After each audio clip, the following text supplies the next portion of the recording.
2026년 7월 17일 황용현 칼럼.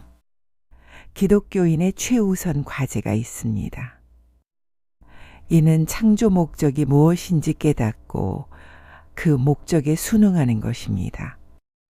다시 말해 창조자이신 삼위 하나님이 누구이시며 이분들이 피조물들을 창조하신 목적이 무엇인지를 배우고 깨닫고 순응하는 것입니다. 이것이 바로 하나님 자녀들, 크리스천들의 최우선 과제입니다. 이것을 교육시키시기 위해 삼위 하나님께서 창세전에 창조 목적 학교, 이 세상 7천년을 디자인하셨던 것입니다. 이를 위해 예수님의 십자가 대속자 사역을 디자인하셨던 것입니다. 다시 말해 창세 전에 예수님의 십자가 대속 사건을 디자인하셨던 것입니다. 그러나 바울은 개종한 후 주 55년 고린도 전서를 집필할 때까지 20년간 이 예수님의 창세전 디자인을 몰랐습니다. 이 기간 그는 원시복음, 아담의 타락 때문에 예수님께서 이 세상에 오셔서 십자가에서 죽으셔야만 하셨다는 알미니안주의 인간 책임론, 인간 자유의지만 알고 있었습니다. 이 사실을 그가 제자들에게 가르쳤고 그 가르침을 주 49년 그의 첫 저서 갈라디아서와 이어서 주 51년 데살로니가 전서와 후서에 기록했습니다. 이 두 저서들에는 하나님의 신비 복음, 창세전 십자가 디자인 복음이 없습니다. 그 이유는 예수님께서 바울에게 이 신비를 계시해 주시지 않았기 때문입니다. 바울이 아직 이 신비를 받을 분량이 아니었기 때문입니다. 그가 이것을 받는데 20년이 걸렸습니다. 이 기간 그를 훈련시키시며 이 신비를 받을 분량과 그릇을 예비시키셨습니다. 예수님께서는 바울을 두 번의 10년으로 나누어 훈련시키셨습니다. 첫 번째 10년은 주 35년부터 45년까지입니다. 바울은 개종한 뒤 아라비아에서 3년, 고향 다소에서 7년을 보내며 소외와 외로움 그리고 겸손의 훈련을 받았습니다. 두 번째 10년은 주 45년부터 55년까지입니다. 바울은 안디옥 교회의 전도사로 섬기면서 1, 2, 3차 선교 여행을 했습니다. 교회 개척과 제자 훈련, 두란노 신학교 사역, 선교사 파송, 그리고 집필 사역을 했습니다. 이렇게 20년을 선교 현장에서 훈련시키신 후 예수님께서 바울에게 하나님의 신비 복음, 창세전 십자가 디자인 복음을 주셨습니다. 어느 정도 분량과 그릇이 예비되었기 때문입니다. 그러나 바울이 이것을 자신의 이성과 논리로는 충분히 소화할 수 없었습니다. 그래서 그가 이것을 신비라 했던 것입니다. 물론 이것이 우리에게도 신비입니다. 문제는 창세전이라는 데 있습니다. 창세전이란 언제입니까? 이것을 성경에서 최소한 4가지로 표현했습니다. 첫째는 세상의 기초가 놓이기 이전입니다. 에베소서 1장 4절과 베드로전서 1장 20절에 나옵니다. 두 번째는 세상전 또는 만세전입니다. 고린도전서 2장 7절에 나옵니다. 세 번째는 영세전입니다. 로마서 16장 25절에 나옵니다. 네 번째는 이 세상이 있기 전입니다. 요한복음 17장 5절과 디도서 1장 2절, 디모데후서 1장 9절에 나옵니다. 이때는 우주도 없었고 지구도 없었고 천사도 없었고 루시퍼 타락도 없었고 사탄도 없었고 아담 창조도 없었고 아담 타락도 없었던 때입니다. 어떤 피조물도 창조되지 않았을 때입니다. 삼위 하나님만 존재하셨을 때입니다. 그런데 이때에 삼위 하나님께서 예수님의 십자가 대속 사건을 미리 디자인하셨다니 신비가 아닐 수 없습니다.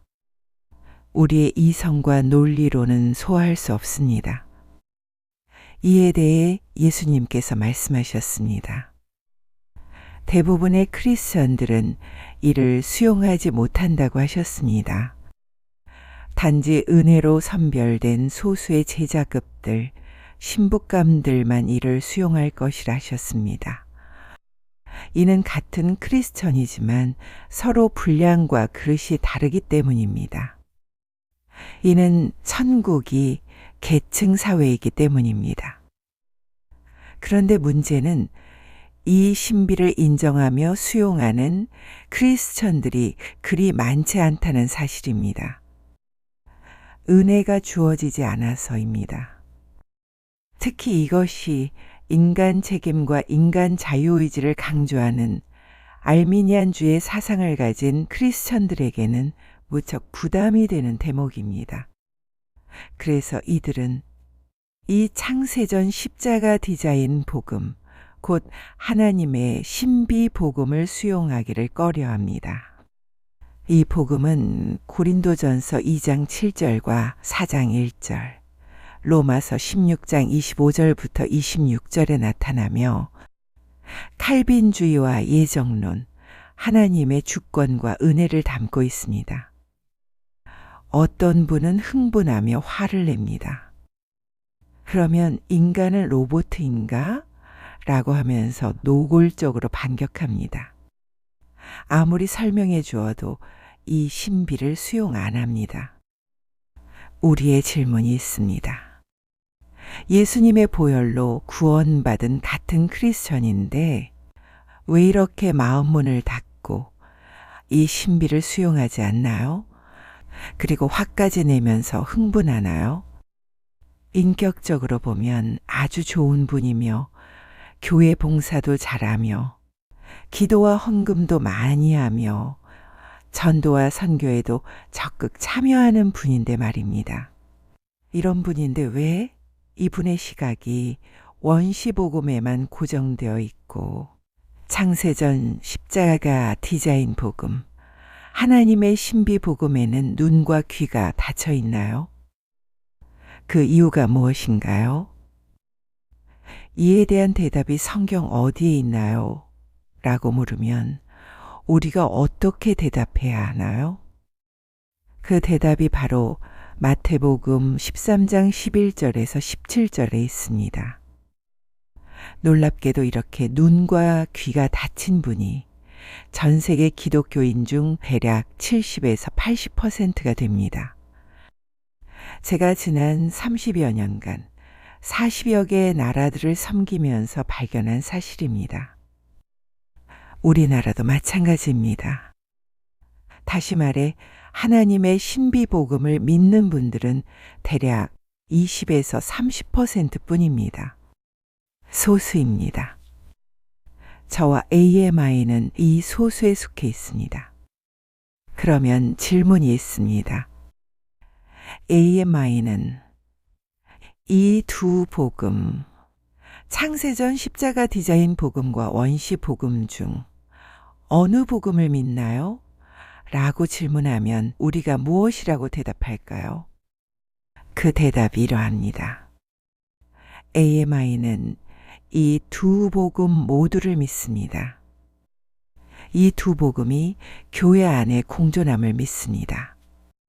같은 기독교 공동체 안에 두 부류의 크리스천들이 있다는 사실을 믿습니다.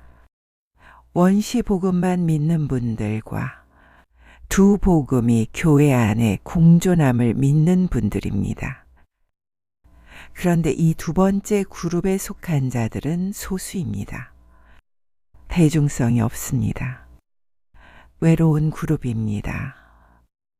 바울이 이 외로운 그룹이었습니다. 그가 이 두 복음이 교회 안에 공존함을 믿고 가르쳤던 분입니다. 이 사실이 그의 저서인 로마서에 기록되어 있습니다. 그가 개척했던 로마 교회 안에 두 그룹이 있다는 사실을 우리에게 보여주었습니다.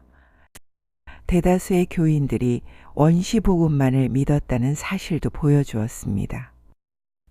한편 그가 로마로 파송한 그의 제자들 30여 명의 두란노 신학교 졸업생들은 달랐습니다.